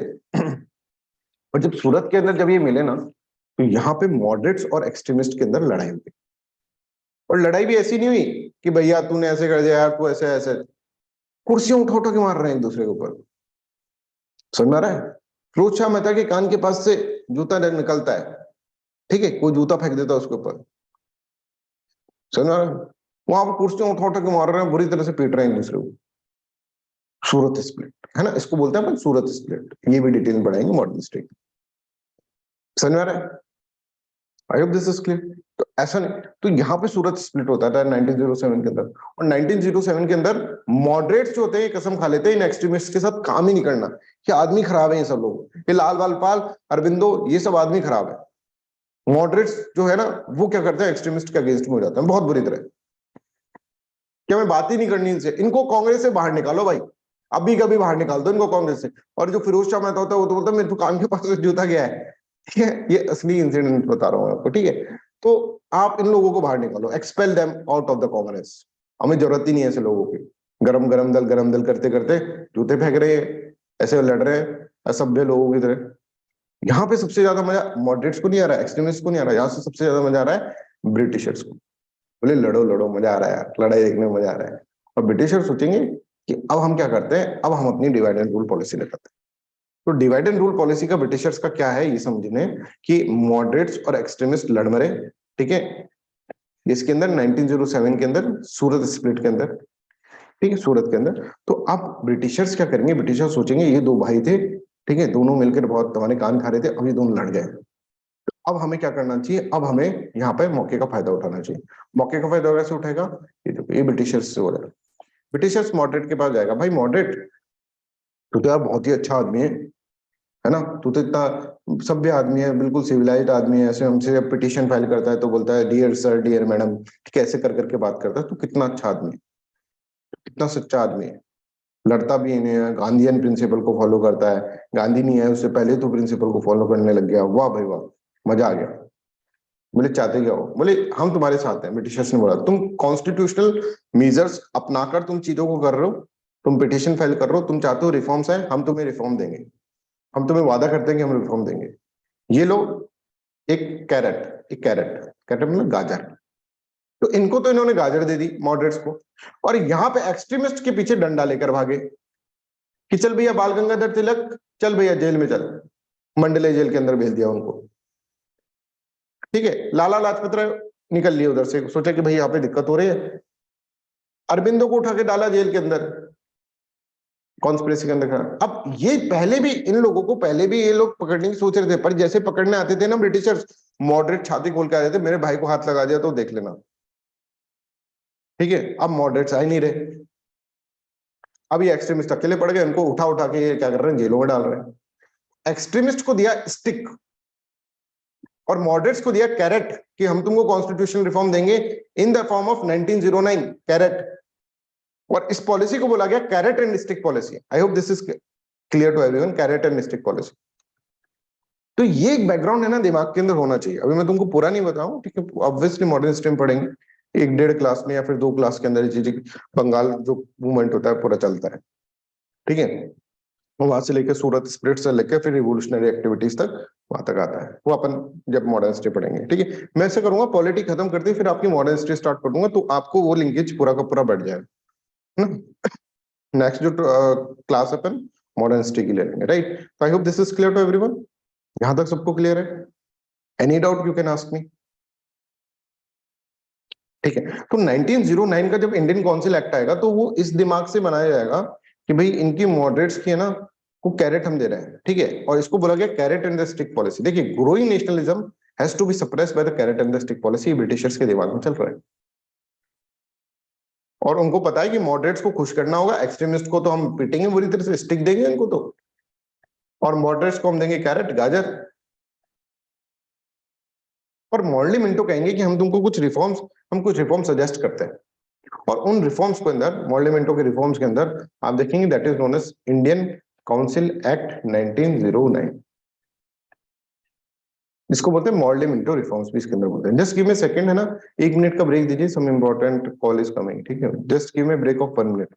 इतने अपने रिवाइज करो कि भाई लड़ाई हो गई, ये सब चीजें वो रिवाइज करते रहो, ठीक है, बाहर मत आ जाना सीन में से, ठीक है, just give me break of 1 minute.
Yes, any doubts? अभी तक कोई डाउट है? तो मोल्डे मिंटो रिफॉर्म्स इस तरह से हुए, ठीक है। तो अब ये मोल्डे कौन है सर? ये तो सर मेरा पड़ोसी लग रहा है, मोल्डे मिंटो, ठीक है। शुभम, आई थिंक शुभम, ये आप ये लाइन है ना आपकी साइड से खींची गई है ना, मतलब ऐसा अलाउ कर रखा है मैंने कुछ लिखने के लिए। अभी ऑफ कर देंगे, बट अब इसको डिलीट कर दीजिए या तो इरेजर से, इस येलो लाइन को, ये दो लाइन, येलो लाइन जो है ये आपकी साइड से हो सकती है ना, मेरी साइड से डिलीट नहीं हो पाएंगे। तो अगर आप कर सकते हैं तो इरेजर से कर दीजिए, अदरवाइज इट इज ओके, कोई दिक्कत नहीं है ना। पर अभी कोई है ना ऐसा इसके ऊपर, स्क्रीन के ऊपर हाथ मत चलाएं, ठीक है। चलो तो मोल्डे मिंटो सर, ये मोल्डे मिंटो कौन थे सर? लॉर्ड मोल्डे। ऐसा नहीं था मोल्डे मिंटो घर का आदमी नहीं है, मोल्डे। और एक था Lord Minto. Lord Minto was the governor general, viceroy, viceroy और governor general one and the same thing, जैसे मैंने आपको बताया। और मोल्डे जो था, मोल्डे जो था वो सेक्रेटरी ऑफ स्टेट, वही सेक्रेटरी ऑफ स्टेट, याद करो। हाँ सर, सेक्रेटरी ऑफ स्टेट याद आ गया सर, बिल्कुल ठीक है। तो मोल्डे और मिंटो मिलकर एक रिफॉर्म्स लिखते हैं कि कॉन्स्टिट्यूशन के अंदर कुछ रिफॉर्म्स देते हैं, ये मॉडरेटर्स तुमको खुश करते हैं, चलो तुमको कैरेट दिए रहते हैं। और मॉडरेटर्स से बोलेंगे भाई देखो, मॉडरेटर्स ऐसे बोलेंगे भाई देखो, हमको ऐसा नहीं है कि हम रिफॉर्म्स नहीं करना चाहते, रिफॉर्म करना चाहते हैं, पर दिक्कत ये कि तुम्हारा ये जो एक्सट्रीमिस्ट सेक्शन था ये सुनता ही नहीं था। बोले हमारी मांगे, तुम लोग अच्छे हो, तुमको हम रिफॉर्म्स देंगे, देखो चलो हम तुमको कैरेट पकड़ाते हैं। बोले ठीक है, कैरेट पकड़ो। सबसे पहले समझो कि सेंट्रल लेजिस्लेटिव असेंबली काउंसिल जो है, सेंट्रल लेजिस्लेटिव काउंसिल के अंदर जो नंबर होगा ना वो हम बढ़ा देंगे। इसका सेंट्रल लेजिस्लेटिव काउंसिल का मतलब इंपीरियल लेजिस्लेटिव काउंसिल जो है, जिस काउंसिल के अंदर पावर नहीं थी, वो नहीं था, ठीक है, उसके नंबर हम बढ़ा देंगे। 16 है, अभी 69 कर देंगे। ओ भाई साहब गजब का बढ़ा दिया आप, डोंट वरी। पर ये बढ़ाएंगे ऐसे जिससे कि ऑफिशियल मेंबर्स की मेजोरिटी रहेगी, है ना, वोटिंग के अंदर नॉन ऑफिशियल मेंबर्स। अच्छा दूसरी चीज, पहली चीज तो इन्होंने कहा कि हम ऐसे कर देंगे। दूसरा चीज, प्रोविंशियल लेजिस्लेटिव असेंबलीज जो है उसके अंदर भी हम नंबर्स बढ़ा देंगे, नंबर्स बढ़ा देंगे, है ना, खूब नंबर इसमें भी बढ़ा दिए, मतलब लोग बाग जो है इसके अंदर ज्यादा ज्यादा आने लगे। समझ में आ रहा है? अब देखो, अब सिनेरियो कैसे बना। इंपीरियल लेजिस्लेटिव काउंसिल के अंदर अगर हम देखें तो 69 मेंबर्स कर दिए इन्होंने। ये देखो, ये पूरा का पूरा एग्जैक्टली मैंने यहाँ पर लाकर आपके सामने खड़ा कर दिया है, राइट। ये देखिए, इंपीरियल लेजिस्लेटिव काउंसिल है, मतलब सेंटर की लेजिस्लेटिव काउंसिल, इसमें इलेक्टेड मेंबर्स जो होंगे वो 36 होंगे और नॉमिनेटेड मेंबर्स होंगे वो 33 होंगे, ठीक है। और यहाँ पे इलेक्टेड मेंबर्स में जनरल इलेक्टोरेट के अंदर से जो जनरल इलेक्टोरेट होगा, ठीक है, वो 18 होंगे। और एक कॉन्सेप्ट है सेपरेट इलेक्टोरेट का आ गया, यहाँ पर 18 मेंबर सेपरेट इलेक्टोरेट। सर ये सेपरेट इलेक्टोरेट क्या है ये मैं आपको बता दूंगा। अच्छा, नॉमिनेटेड मेंबर्स में official members, non official members, कोई नॉमिनेटेड वैसे जैसे होता है वो नॉमिनेटेड मेंबर्स के अंदर, ठीक है। तो कुछ मेंबर्स नॉमिनेट यहाँ पर हुए हैं, कुछ मेंबर इलेक्टेड हुए हैं। तो मतलब सर इलेक्शन इंट्रोड्यूस कर दिया है क्या? Yes, election was there in the system, ठीक है। इलेक्शन जो था वो सिस्टम के अंदर आ गया, राइट। इलेक्टेड मेंबर जिसमें जनरल इलेक्टोरेट से और सेपरेट, क्योंकि एक कॉन्सेप्ट आ गया था सेपरेट इलेक्टोरेट का। तो सेपरेट इलेक्टोरेट का क्या कॉन्सेप्ट है ये मैं आपको बताऊंगा, फिर मैं आपको ये समझाऊंगा इलेक्शंस का। जो इनडायरेक्ट इलेक्शंस पहले हुआ करते, पर यहाँ पर नॉमिनेटेड मेंबर्स भी हैं, देखिए यहाँ पर ऑफिशियल नॉन ऑफिशियल मेंबर्स जो है, नॉमिनेटेड मेंबर्स भी इसके अंदर। तो नॉमिनेशन के थ्रू भी election 100% election was not there in the imperial legislative council. समझ में आ रहा? तो I hope this is clear to everyone, यहां तक आपको चीजें समझ में आ रही है। अब देखो क्या है, सेपरेट इलेक्टोरेट इंट्रोड्यूस करा गया, ठीक है, इंट्रोडक्शन ऑफ सेपरेट इलेक्टोरेट। अब सेपरेट इलेक्टोरेट ऐसी खतरनाक चीज इंट्रोड्यूस कर गई कि सारे के सारे जो थे ना कैरेट खाए, बोले कि लाओ कैरेट दो, कैरेट दो, है ना। जवाहरलाल नेहरू ने कैरेट खाया, बोले अरे बाप रे कितना कड़वा कैरेट है, कहां से लेकर आओ, बोले उनको पसंद नहीं आ रहा है क्या सेपरेट इलेक्टोरेट। इसके कारण पूरे पूरे वो जो उन्होंने बढ़ाई सीट्स और वो सब चीजें कुछ देखी नहीं, इलेक्शन इंट्रोड्यूस कराया वो सब चीजें देखी, सेपरेट इलेक्टोरेट आ गया, सबका माथा खराब हो गया। सेपरेट इलेक्टोरेट क्या है ये मैं आपको इसके अंदर बता देता हूँ। What is separate electorate, just try to understand, ठीक है। देखिए सेपरेट इलेक्टोरेट क्या है ये समझिएगा कि सेपरेट इलेक्टोरेट मुस्लिम्स को दिया गया ना, मुस्लिम्स को दिया गया सेपरेट इलेक्टोरेट। और this is the appeasement policy of Britishers, Britishers की अपीसमेंट पॉलिसी है, ब्रिटिशर अपीस कर रहे हैं मुस्लिम्स को, ठीक है। ब्रिटिशर्स की डिवाइड एंड रूल पॉलिसी के अंदर अगर आप देखेंगे किसी भी देश में चल जाओ, ठीक है, श्रीलंका से लेकर सीरिया से लेकर कहीं पे भी चल जाओ, यहाँ पे ब्रिटिशर थे, वो हमेशा एक काम करते थे, वो सबसे पहले माइनॉरिटी को ढूंढते थे, भाई यहाँ पे माइनॉरिटी कौन है, और उसको अपीस करते थे, माइनॉरिटी को अपीस करते थे और उनको मेजोरिटी के खिलाफ खड़े करने की कोशिश करते थे। जैसे हमारे यहाँ तो इतना खिलाफ खड़ा कि उसने उन देश अलग लेके चले गए, पाकिस्तानी बना दिया। तो उनकी डिवाइड एंड रूल पॉलिसी हुआ करती थी ना, बहुत इंटरेस्टिंग है डिवाइड एंड रूल पॉलिसी, पढ़ाएंगे मॉडर्न हिस्ट्री में तब बताएंगे, ठीक है। तो माइनॉरिटीज को ये अप्लीज कर, तो इन्होंने क्या करा, मुस्लिम्स को सेपरेट इलेक्टोरेट दे दिया। अरे बाप रे, क्या हो गया सर, ये सेपरेट इलेक्टोरेट है क्या? ये समझ कि मान लीजिए कि एक जनरल इलेक्शन है, जैसे मान लीजिए जनरल इलेक्शन, तो इसमें क्या है कि मान लीजिए यहाँ पर कैंडिडेट है, कोई भी कैंडिडेट खड़ा है, एक हिंदू खड़ा है, एक मुस्लिम खड़ा है, ठीक है, ऐसे कुछ कैंडिडेट्स यहाँ पे खड़े हैं कि हमको वोट दो वोट दो, ठीक है। और यहाँ पर जो जनता है जो वोट देने वाली है, ये हिंदू है, ये मुस्लिम है, ये एक और हिंदू, फिर मुस्लिम, मुस्लिम, और फिर ये हिंदू, हिंदू, हिंदू, सिख, क्रिश्चियन, ठीक है, और ये सब चीजें। अब यहाँ पे जब जनरल इलेक्शन होंगे, हाँ, तो कोई भी खड़ा हो सकता है, हिंदू भी खड़ा हो सकता है, मुस्लिम भी खड़ा हो सकता है, सब सेपरेट इलेक्टोरल कॉलेज नहीं, जनरल इलेक्शन जो होंगे, हिंदू भी खड़े हो गए, मुस्लिम भी खड़ा, कोई भी खड़ा हो सकता है, सिख भी खड़ा हो सकता है, क्रिश्चियन भी खड़ा हो सकता है, कोई भी खड़ा हो जाएगा यहाँ पे। अच्छा, यहाँ पे वोट देंगे, वोट देंगे वो सारे के सारे, ये जो सारे लोग हैं, ठीक है, इतने सारे जो लोग हैं, ये 10 लोग हैं, 10 के 10 वोट दे देंगे। ये general election, this is known as general election, ठीक है साहब, ये जनरल इलेक्शन। सेपरेट इलेक्टोरेट क्या होता है, ये मैं समझा रहा हूँ। अगर मान लीजिए यही सिनेरियो है कि एक हिंदू है, एक मुस्लिम है, एक हिंदू है, एक मुस्लिम है, एक मुस्लिम है, एक हिंदू है, और ये क्या लिख रखा है, हिंदू हिंदू, सिख और क्रिश्चियन, ऐसे सिचुएशन। और यहाँ पर क्या है, यहाँ पर separate electorate for Muslim, separate electorate for Muslim. तो पहली बात तो यहाँ पर जो कैंडिडेट खड़े होंगे ना, वो सारे मुस्लिम ही होंगे, मतलब ये हिंदू खड़ा है ऐसा नहीं हो सकता। सेपरेट इलेक्टोरेट का मतलब ये है सर, तो ये तो रिजर्वेशन हुआ ना मुस्लिम्स को, नहीं आगे सुनो। अच्छा, यहाँ पे जो वोट देंगे ना वो भी मुस्लिम ही होंगे। अगर सेपरेट इलेक्टोरेट किसको मिला है, मुस्लिम्स को मिला है, तो यहाँ पर जो वोट देंगे ना वो भी मुस्लिम देंगे। मतलब ये वोट नहीं दे सकता, ये नहीं दे सकता, ये नहीं दे सकता, ये नहीं दे सकता, ये 3 ही वोट दे सकते हैं। मतलब वोट जो दे रहे हैं वो भी मुस्लिम, और जिनको वोट दिया जा रहा है वो भी मुस्लिम।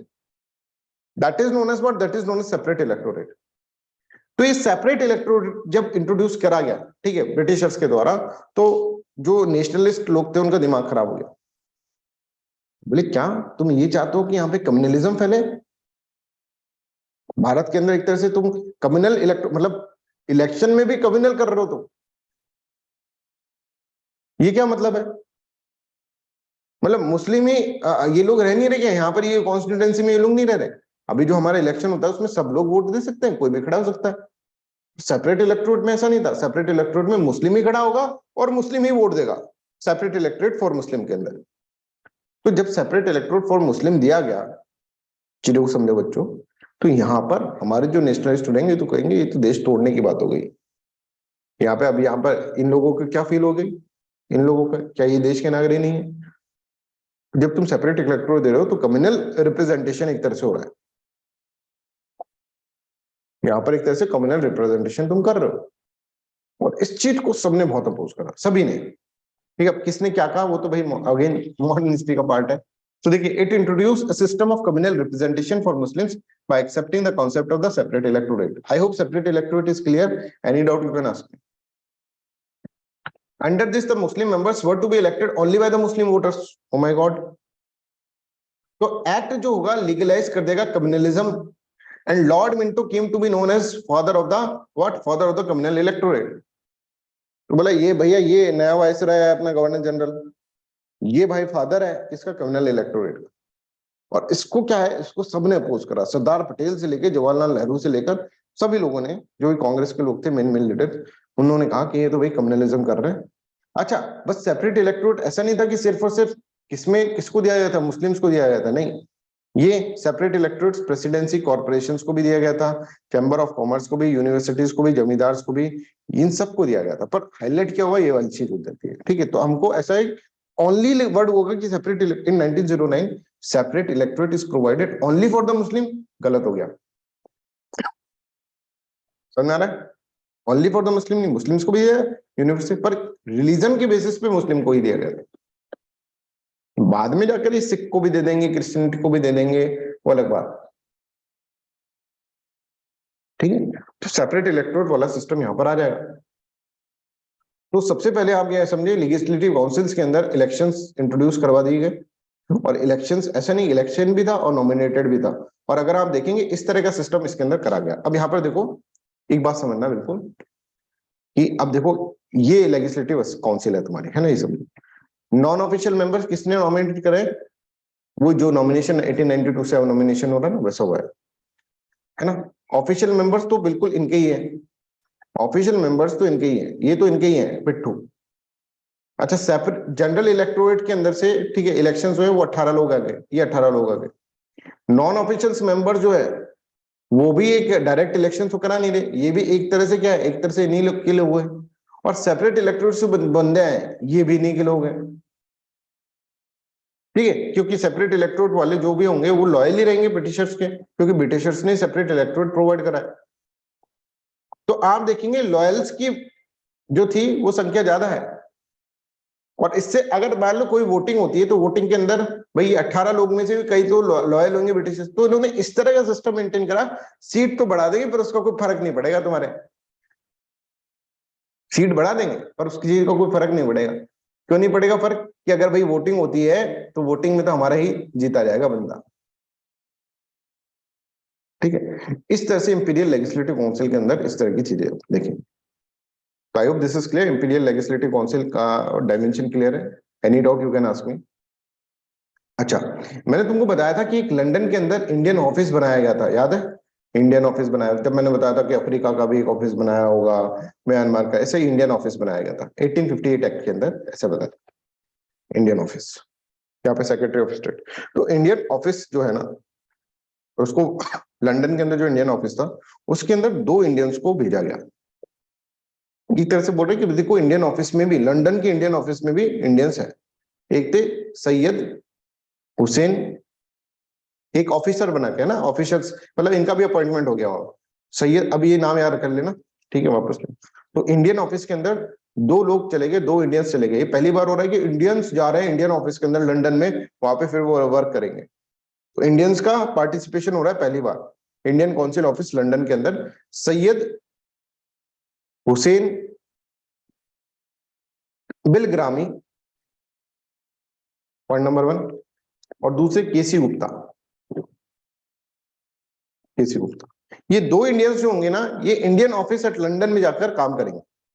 इनको वहां पर अपॉइंट करा गया कि भाई तुम दोनों आ जाओ, तुम दोनों से हम काम कराएंगे। मतलब इंडियंस को भी ये यूज कर रहे हैं, समझ में आ रहा है? इंडियन को भी यूज कर रहे हैं, मतलब इंडियन को भी पार्टिसिपेट करवा रहे हैं, जिससे कि मॉडरेट्स खुश हो जाए, क्या चलो इंडियंस भी बैठे Indian office of at London में, समझ में आ रहा है? इसी के साथ साथ एक आप देखेंगे वायसराय की एग्जीक्यूटिव काउंसिल थी, जिस तरह एग्जीक्यूटिव काउंसिल थी, जिसके अंदर आप देख रहे हैं कि मेंबर्स बढ़ाए थे मेंबर्स, ठीक है, गवर्नर की एग्जीक्यूटिव काउंसिल के अंदर भी बढ़ाए। तो यहाँ पर पहली बार एग्जीक्यूटिव काउंसिल के अंदर, देखो पहली बार हो रहा है, एग्जीक्यूटिव काउंसिल कितनी पावरफुल बॉडी है, उसके अंदर क्या करेंगे, उसके अंदर जो लॉ मेंबर होंगे वो कौन जाएंगे, हमारे इंडियन जाएंगे, इंडिया से इंडियन पर्सन को डाला गया। पहले जो मकौली थे ना, फोर्थ आया था, आप याद करो 1833 के अंदर फोर्थ मेंबर था lord Macaulay as a law member, तो वो वाला लॉ मेंबर जो है, फिर आगे जाकर फाइनेंस मेंबर आया था, फिर पब्लिक अफेयर्स मेंबर आया था, 6 हो गए थे। इसके बाद ये और बढ़ाए जा रहे हैं, ठीक है। इसके बाद इन्होंने कहा कि इंडियंस को भी गवर्नर जनरल की एग्जीक्यूटिव काउंसिल में डालेंगे, ये बहुत बड़ी बात है, गवर्नर जनरल की एग्जीक्यूटिव काउंसिल में इंडियन को। और उनका नाम था सत्येंद्र, ये नाम याद सब याद करेंगे, सत्येंद्र प्रसाद सिन्हा, सिन्हा, ठीक है। तो गवर्नर जनरल ने एक्चुअली क्या बोला, गवर्नर जनरल, अभी इसको याद कैसे करोगे समझो। गवर्नर जनरल ने बोला, देखो कैसे याद करते हैं ना, मतलब समझ गए ना, 2 चीजें हुई हैं, 2 चीजें आप ये समझ लो कि एक तो इंडियन ऑफिस जो है लंदन के अंदर, इंडियन ऑफिस जो है लंदन के अंदर, उसके अंदर 2 लोगों को अपॉइंट करा गया, एक तो सैयद हुसैन बिलग्रामी, ठीक है, ये याद करने की बात है। अब कैसे याद करेंगे सर, ये तो हम भूल जाएंगे। अब दूसरा केसी गुप्ता, हाँ अभी याद करवा देंगे, इंडियन ऑफिस एट लंदन में ये दोनों काम करेंगे, ठीक है। इसी तरह से अगर हम बात करेंगे, तो अगर आप देखिए इंडियन काउंसिल एट लंदन में ये हो गए, और हम बात करेंगे तो जो गवर्नर जनरल की एग्जीक्यूटिव काउंसिल के अंदर होगा वो सत्येंद्र प्रसाद सिन्हा, सिन्हा, ठीक है। समझ में? अब इसको कैसे याद करो, गवर्नर जनरल को एक ऐसा इंसान चाहिए था जो हमेशा सत्य बोले, सत्य बोले, सत्य वचन बोले, तो सत्येंद्र प्रसाद सिन्हा गवर्नर जनरल के एग्जीक्यूटिव काउंसिल पहला लॉ मेंबर, ठीक है, 1909 के अंदर है, ये याद हो जाएगा। अच्छा, इंडियन ऑफिस के अंदर इनको बुला तो लिया लंदन के इंडियन ऑफिस में, पर इनसे बोला कि भाई देखो अपने खाने पीने का जो है ना, ठीक है, बिल तुमको ही देना है, ठीक है, बिलग्रामी, बिलग्रामी, ठीक है, सैयद हुसैन बिलग्रामी, ठीक है। और दूसरा जो बंदा था केसी गुप्ता था, ठीक है। वहां पर जाकर देखो इंडियन है, वहां पर जाकर सबसे पूछा भाई सब कैसे हो, लंदन में जाकर कैसे हो कैसे हो कैसे हो कैसे हो कैसे हो कैसे हो कैसे हो, ऐसे सबको बोल रहे।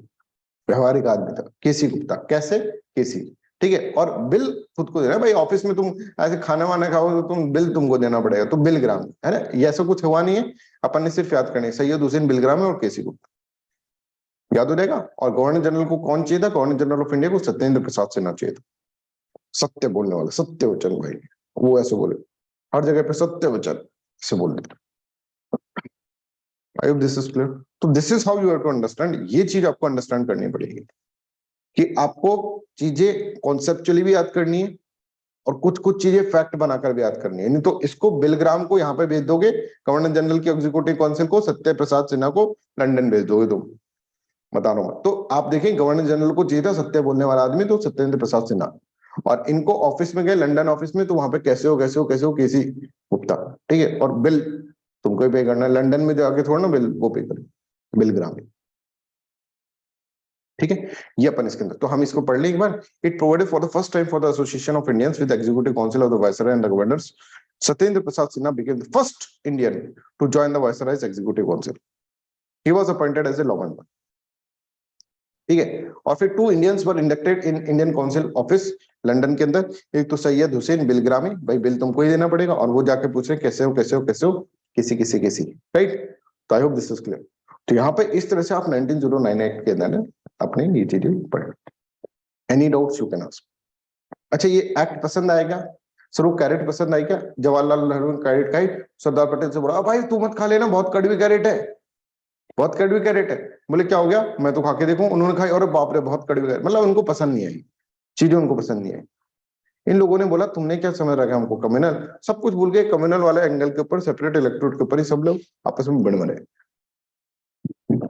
और यहाँ पर जो होगा ना, आप देखेंगे, देखो ब्रिटिशर्स ने डिवाइड एंड रूल पॉलिसी लगा दी है, 1904 से 5 से ही लगाते आ रहे हैं वो, ठीक है। उससे पहले भी लगा रहे हैं, 1905 से ऑफिशियली लगा रहे हैं, बिल्कुल दिमाग लगा के कि भाई तुमको एक सेपरेट प्रोविंस दे देंगे बंगाल का, ईस्ट बंगाल की फॉर्म के अंदर, है ना, ऐसे सपने दिखा रहे हैं उनको।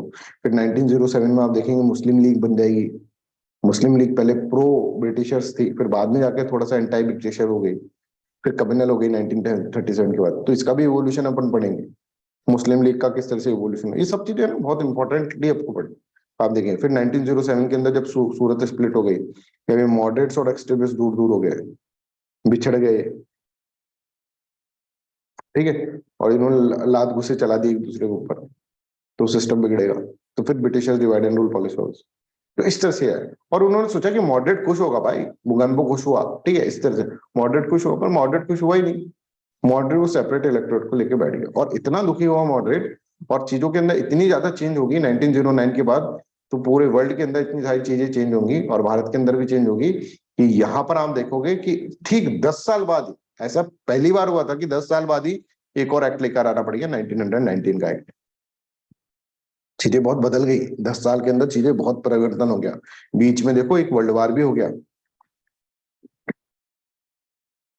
वर्ल्ड वार भी हो गया बीच में।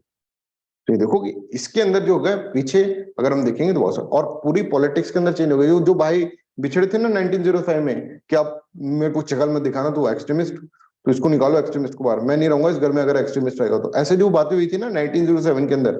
मॉडर्निटी इज टू इंटरेस्टिंग है ना, मैं रोक नहीं पाता हूँ जब मैं मॉडर्निटी पढ़ाने लगता हूँ ना, राइट, कुछ भी बात होती है तो फिर उसके अंदर। तो 1907 के अंदर जब उसने ऐसे बोल दिया था कि एक्सट्रीमिस्ट रहेगा नहीं, तो यहां पर आकर इस बीच के अंदर एक्सट्रीमिस्ट वापस आ जाएगा, दोनों वापस गले मिलेंगे। 1909 से 1919 में कुछ ऐसा होता है जिसको हम प्रेम से बोलते हैं लखनऊ पैक्ट। वो वापस गले मिलेंगे कि भाई गलती हो गई, अरे कोई बात नहीं यार, ठीक है, तो भाई है मेरा, वापस से गले मिल गए, वापस से मॉडरेट और एक्सट्रीमिस्ट जो होंगे, बाल गंगाधर तिलक की एंट्री वापस से कांग्रेस के अंदर हो जाएगी।